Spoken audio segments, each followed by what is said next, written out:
दोस्तों, क्या आप भी चाहते हो कि आप हमेशा जवान रहो और खूबसूरत रहो, आप कभी बूढ़े ना हो? तो ये वीडियो आपके लिए ही है। दोस्तों, जैसा कि हमें पता ही है कि हम पहले बच्चे थे, फिर हम बड़े हुए और फिर हम बूढ़े होंगे और यही लाइफ सर्कल है। वो इंसान जो इस दुनिया में आता है उन सब के साथ ऐसा ही होता है। लेकिन क्या हो अगर आप कभी बूढ़े ही ना हो और आप हमेशा जवान रहो? तो ऐसे में आपके मन में एक सवाल आया होगा कि आखिर कैसे? तो जानने के लिए वीडियो को एंड तक जरूर देखें दोस्तों। मैं हूं राज और ज़्यादा टाइम ना लेते हुए लेट्स गो।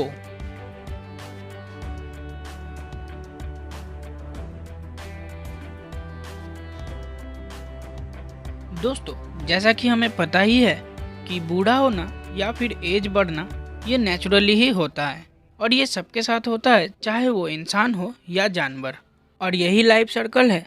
लेकिन अगर साइंस की माने तो उनके हिसाब से एजिंग एक डिजीज़ या फिर बीमारी है, जैसा कि कैंसर या फिर कोरोना एक तरीके का बीमारी होता है। वैसे ही साइंटिस्ट के हिसाब से एजिंग भी एक बीमारी ही है और इस बीमारी के लिए जिम्मेदार है हमारी ही बॉडी के अंदर रहने वाला ज़ॉम्बी सेल, जिसे साइंस की लैंग्वेज में सेंसेंट सेल भी कहा जाता है। दोस्तों, हमारी बॉडी बहुत सारे छोटे छोटे सेल से बनी है और हमारे बॉडी के अंदर हर सेकंड बहुत से सेल बनते और ख़त्म होते हैं।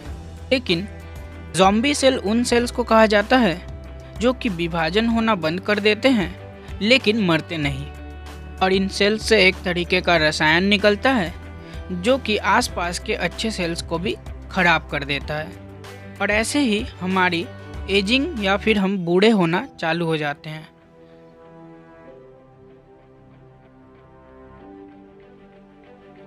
साइंटिस्ट्स के हिसाब से हर बीमारी की कोई ना कोई दवाई ज़रूर होती है और इसीलिए साइंटिस्ट एंटी एजिंग और रिवर्स एजिंग टेक्नोलॉजी के ऊपर काम कर रहे हैं। जिनमें से एंटी एजिंग वैक्सीन की बात करें तो एंटी एजिंग वैक्सीन हमारे बॉडी में ऐसे एंटीबॉडीज़ बनाने में सक्षम होगी जो कि हमारे इम्यून सिस्टम को और भी मजबूत करेगी और इसको ज़ॉम्बी सेल से लड़ने के लिए तैयार करेगी, जिससे कि ज़ॉम्बी सेल्स हमारी बॉडी में ना बढ़ पाए। और वहीं पे अगर रिवर्स एजिंग की बात करें तो रिवर्स एजिंग का कंसेप्ट थोड़ा सा अलग है। इसमें हमारे सेल्स को फिर से पहले की अवस्था में ले जाने की कोशिश की जाएगी। मतलब कि दोस्तों, जैसे जैसे हम बड़े होते हैं हमारे सेल्स की भी एज बढ़ती रहती है और रिवर्स एजिंग में साइंटिस्ट्स उन सेल्स को उनके पहले की अवस्था में ले जाने की कोशिश करते हैं जैसा कि वो पहले थे। तो चलिए अब जान लेते हैं एक ऐसे एक्सपेरिमेंट के बारे में जो कि एंटी एजिंग वैक्सीन के ऊपर की गई है। तो दोस्तों, अभी हाल ही में कुछ महीनों पहले जापान के जुनटेंडो यूनिवर्सिटी के साइंटिस्ट ने 2 चूहों के साथ एक एक्सपेरिमेंट किया, जिसमें 2 चूहों को लिया गया, जिनमें से एक चूहे के ऊपर एंटी एजिंग वैक्सीन का इस्तेमाल किया गया और दूसरे चूहे को नॉर्मली छोड़ दिया गया। और उसके कुछ दिनों बाद ये पाया गया जिस चूहे को नॉर्मल छोड़ दिया गया था उसकी उम्र थोड़ी सी बढ़ गई। जिस चूहे के ऊपर एंटी एजिंग वैक्सीन का इस्तेमाल किया गया था उसके बॉडी में पाया गया कि ज़ॉम्बी सेल्स बहुत हद तक ख़त्म हो गए और उसकी एजिंग नहीं बढ़ी। इससे ये साबित होता है दोस्तों कि एजिंग को रोका जा सकता है।